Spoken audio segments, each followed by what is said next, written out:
All right, guys, so today we have an interesting subject where it's going to be a little bit longer, but something that I really wanted to do for a long time. It's actual comparison of two diamonds. Diamond number one is a lab-grown diamond at top end of the possible specs. D color, VVS2 clarity, and we have a mined diamond that is in the middle of the spec. So all the way down to K color and all the way down to Si2 clarity. So from Si2 on the mined all the way up to VVS2 on the lab, and from K color all the way to the D color on the lab grown, so complete colorless diamond. So two diamonds are over 2 carats slightly. The mined diamond is 2 carat 01. The lab grown diamond is 2 carat 17. Both are cushion cut. So my point to you is like this. You could go with either of the diamonds, theoretically. Either of the diamonds will represent great value. And two diamonds cannot be more different. But at the same time, if you have a gemologist on your side helping you select the perfect stone, you will end up with a high-end diamond no matter which avenue you will take, be it mined or lab grown.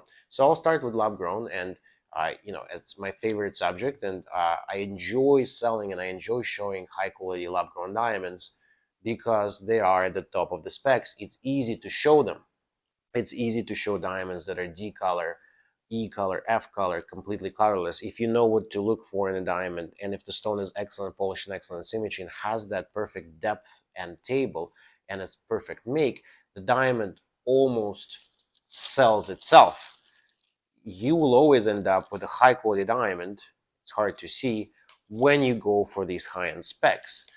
With mined, it's a little bit different. You start thinking about imperfections. The two stones, being the cushion cut, are different in the way where one is a lot more yellow than the other, but you always expect that. You expect to have lower quality in mined diamonds.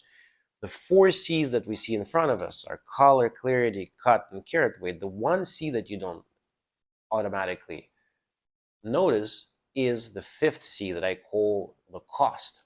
Essentially, what we're looking here at are the levers. You can push any of these levers higher in mined diamond world and your cost will go up significantly.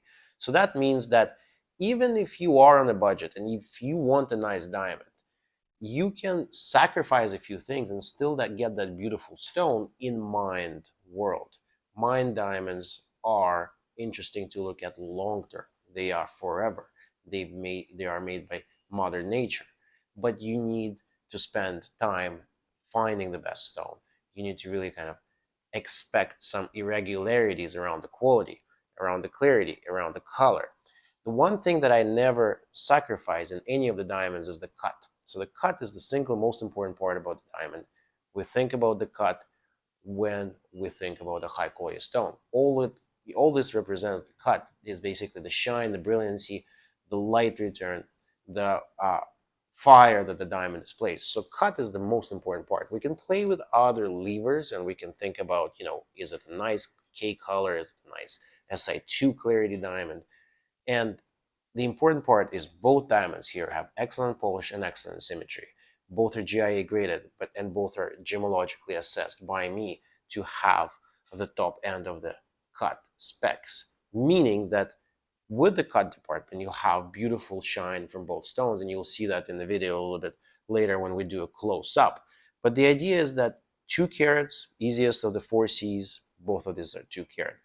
Cut grade, excellent polish, and excellent symmetry. That's where most of the light that enters the diamond really shines back in your eye and you enjoy looking at that beautiful diamond. So that's where the specs are identical.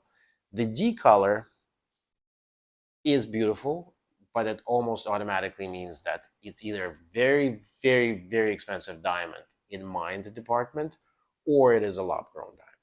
So nothing wrong with a lab grown diamond, but you'll see higher color, bigger stones, completely colorless stones in and around D2, E2F. And then they're rare, they're very difficult to get in lab, but they're also super rare and extremely difficult to get at a reasonable price in mined diamonds. So the lab grown diamond is D color, the mine diamond is K. There are few colors in between. But truth be told, it's a near colorless range. So even G to H to I, it's still near colorless. So in the mine department, if you select a nice K color and you put it in white gold, and you have a gemologist helping you find the diamond at the top of the color range specs, you will always automatically find a stone that's pleasant to look at, assuming it's properly cut, assuming it has that carat weight that we're looking at. So the K color is actually not bad. Yes, it's not a D, an E, or an F, and yes, it has a little bit more nitrogen. It collects a lot more color. We could see that in the video if we're comparing the two stones, especially. But in everyday wear, you will get a lot of the, a lot of the taste and not a lot of the calories. So K color obviously is a little bit more yellow, but it's not something that's going to be dramatic if selected properly.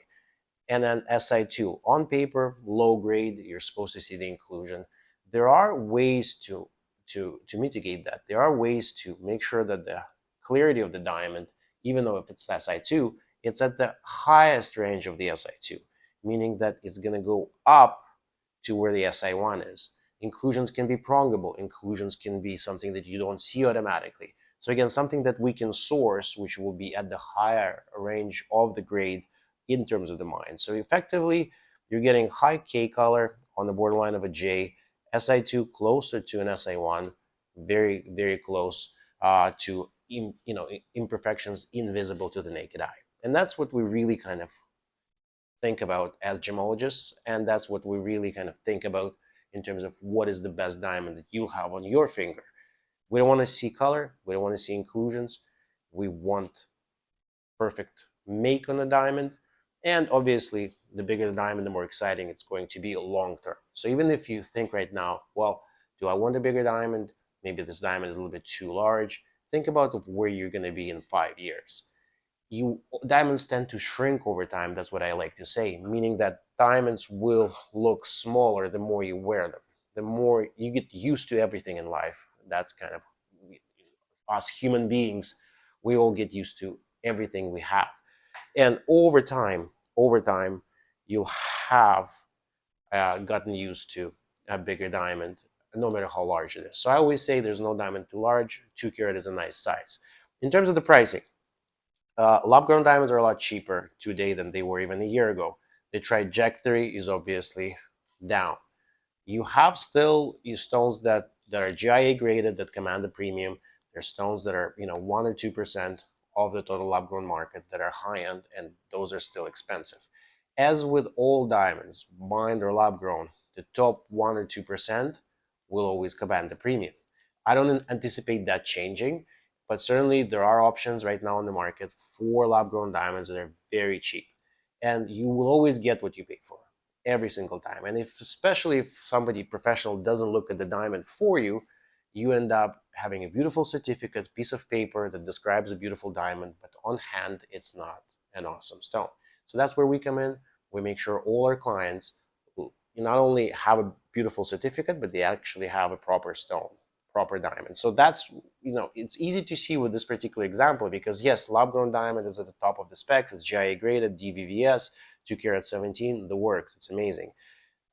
But the mine diamond, in and of itself, is actually a really nice proposition. It's only 4,000 Canadian more expensive than the lab grown. And when I say only, I understand that $4,000 is a lot of money, and certainly if you're shopping for an engagement ring and you're looking at 2 carat diamonds, you know that $12,000 Canadian for the ring in a 2 carat KSI2 mine is actually not a lot of money.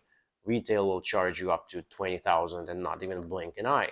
So 12,000 Canadian for a complete ring, and it's a difficult ring with side diamonds and everything, on a 2 carat mine will sound like a lot of money, and it is, but it's certainly not as much as you'll spend in retail. The cushion cut lab grown diamond, at the top of all the specs for the ring, you're looking around $7,000. $7,000 for a complete ring. You can see the difference is quite dramatic between the mine and the lab. But $5,000 gets you a product that spent 4 billion years in the ground, mined diamond. $7,000 gets you a look of the diamond that is at the top of all specs, completely colorless, really beautiful, clarity, VVS, all the bells and whistles, and it's $5,000 less expensive. So it's a philosophical approach. It's something that I can't really answer for you. I can't give you an answer to whether you want to go with lab or you want to go with mind. What I can tell you is that whichever avenue you want to take, we can arrive at the perfect diamond for you. We can arrive at that stone that you're going to be happy to look at forever. No pressure, right? So forever. And that's what we make sure on our side at Pure Diamond, be it Mind or Lab.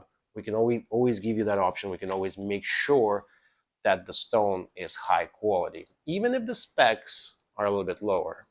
Even if on paper it might not be the best stone, it's going to make sense when you see it in the ring. It's going to make sense when you see it outside of the ring, that diamond, and it's certainly going to make sense in terms of the price.